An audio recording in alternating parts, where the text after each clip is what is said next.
Welcome to Jazzy Aroma. Hello friends, இன்னைக்கு நம்ம செஞ்சு காமிக்க போகிற ரெசிபி ஃபிர்னி. இந்த ஃபிர்னி வந்து நம்ம அரிசியில் செய்யக்கூடிய ஒரு வகை பாயாசம் இல்லை கீர்னு கூட சொல்லலாம். இது வந்து ஈதுக்கு வந்து கண்டிப்பாக எல்லார் வீட்லையுமே செய்யக்கூடிய ஒரு டெசர்ட் தான். இதை நீங்கள் சூடாகவும் சாப்பிட்லாம், ரொம்ப சில்லுன்னு கூட சாப்பிட்லாம். ரொம்பவே ரிச்சாக க்ரீமியாக இருக்கும். ரிச்சாக க்ரீமியாக இருக்குங்கிறதுலே உங்களுக்கு தெரிஞ்சிருக்கும். இது கண்டிப்பாக இது ஒரு முகலாய் டிஷ்ஷு தான். எல்லாருமே இது வந்து கண்டிப்பாக இந்த ஈதுக்கு எல்லார் வீட்லையும் செஞ்சு பாருங்கள். ரொம்பவே ஈஸியாக செய்யக்கூடிய இந்த டெசர்ட் எப்படி செய்யலாங்கிறத வாங்க வீடியோக்குள்ளே போய் பார்க்கலாம். ஃபிர்னி செய்கிறதுக்கு என்னென்ன பொருட்கள் தேவைங்கிறத பார்க்கலாம். இதுக்கு 600 ml பால், 1/4 cup fresh cream, 3 table spoon அளவுக்கு மில்க் மேட் எடுத்துருக்கேன். இதில் மில்க் மேடும் ஃப்ரெஷ் க்ரீமும் உங்களுக்கு ஆப்ஷனல் தான், இது இல்லாமல் கூட நீங்கள் செய்யலாம். அதுக்கப்புறம் ஃபிர்னி செய்கிறதுக்கு பாஸ்மதி ரைஸ் தான் இதுக்கு எடுக்கணும். 3 டேபிள் ஸ்பூன் அளவுக்கு எடுத்துருக்கிறேன். இதை நல்லா வாசமாக இருக்கும். அதுக்கப்புறம் 3 ஏலக்காய் எடுத்துருக்கிறேன். அதுக்கப்புறம் பாதாம், பிஸ்தா இது ரெண்டையுமே நல்லா பொடிசாக சாப் பண்ணி வச்சுருக்கேன். அதுக்கப்புறம் குங்குமப்பூ, இதுவும் ஆப்ஷனல் தான். சுகர் வந்து 1/2 கப் யூஸ் பண்ணிக்கோங்க. நான் இதில் காமிக்க மிஸ் பண்ணிட்டேன். அதுக்கப்புறம் பாதாம் பருப்பை வந்து தண்ணி ஊற்றி அடுப்பில் வச்சு நல்லா கொதிக்க விட்டுருங்க. கொதிக்க வச்சதுக்கப்புறம் ஆறுனதுக்கப்புறம் நம்ம உரிச்சோன்னா ஈஸியாக நம்மளுக்கு பாதாம் வந்து உரிக்க வந்துடும். இதை வந்து ரொம்ப நேரம் நம்ம ஊற வைக்கணும் கூட அவசியம் இல்லை. நல்லா கொதிக்க வச்சு ஆற வச்சு உரிச்சிக்கலாம். இப்போ வந்து பாஸ்மதி ரைஸ் 3 டேபிள் ஸ்பூன் எடுத்துருக்கோம் இல்லையா, அதை தண்ணியை ஊற்றி ஒரு 1/2 அன் ஹவர் நல்லா ஊற வச்சு வச்சுருங்க. நான் இப்போ ஊற வச்சு வச்சுருக்கிறேன். நல்லா ஊற வச்சு வச்ச பாஸ்மதி ரைஸை தண்ணியெல்லாம் வடிச்சிட்டு ஒரு மிக்ஸி ஜாரில் வந்து தட்டிக்கோங்க. அதுக்கப்புறம் தோல் உரிச்சு வச்ச பாதாம் பருப்பையும் சேர்த்துக்கோங்க.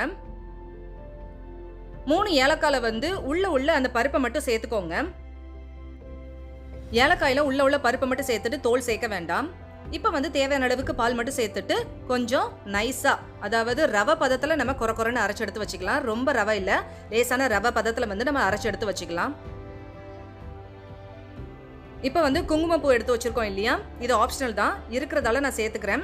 இதில் வந்து சூடான பால் சேர்த்துட்டு கொஞ்ச நேரம் ஒரு 10 நிமிஷம் அப்படியே ஊற விட்டுறலாம். கொஞ்சம் அப்போ தான் கலர் நல்லா இறங்கும். இப்போ வந்து நான் ஒரு வெங்கல கடாயை வந்து அடுப்பில் வச்சுருக்கிறேன். இப்போ வந்து 600 ml பாலை வந்து இப்போ சேர்த்துக்கலாம். பால் சேர்த்துட்டு பாலை நல்லா பொங்க விடுங்க. இப்போ பாருங்கள், பால் நல்லா பொங்கியாச்சு. பொங்கினதுக்கப்புறம் ஃப்ளேமை வந்து சிம் பண்ணிட்டு ஒரு 5 நிமிஷம் கொஞ்சம் கலந்து விட்டுக்கோங்க. பால் லேசாக கொஞ்சம் குறுகணும். பால் கொஞ்சம் 5 நிமிஷம் நல்லா வத்தி வந்ததுக்கப்புறம் நம்ம பாதாம், பாஸ்மதி ரைஸு, பால், ஏலக்காய் எல்லாம் சேர்த்து அரைச்சி வச்சுருந்தோம் இல்லையா, அந்த பேஸ்ட்டை வந்து கை விடாமல் இப்படி கொஞ்சம் கொஞ்சமாக ஊற்றிக்கிட்டே நம்ம கிளறி விடணும். அப்போ தான் நம்மளுக்கு வந்து இந்த அரிசி வந்து அடியில் தங்கி கட்டி தட்டாமலே இருக்கும், அடியும் ஒட்டாமல் இருக்கும். இந்த மாதிரி நல்லா கலந்து விட்டுக்கிட்டே இருந்தோன்னா கட்டி பிடிக்காமல் நல்லா கெட்டியாகி வரும்.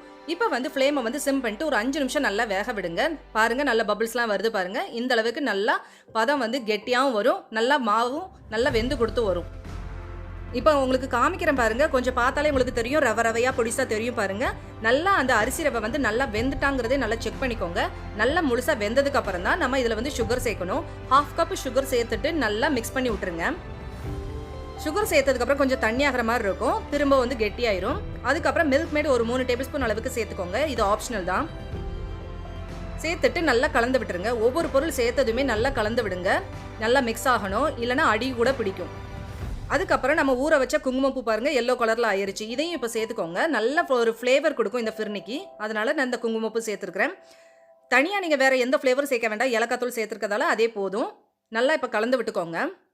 இந்த ஸ்டேஜில் பொடிசாக சாப் பண்ணி வச்ச பாதாம் பருப்பு, பிஸ்தா பருப்பு வந்து விருப்பப்பட்டீங்கன்னா சேர்த்துக்கலாம். நான் லாஸ்ட் டெக்கரேஷனாக தான் சேர்க்க போகிறேன். அதுக்கப்புறம் 1/4 கப்பு ஃப்ரெஷ் க்ரீம் சேர்த்தாச்சுன்னா சூப்பரான நம்மளுடைய ஃபிர்னி வந்து ரெடி ஆயிரும்.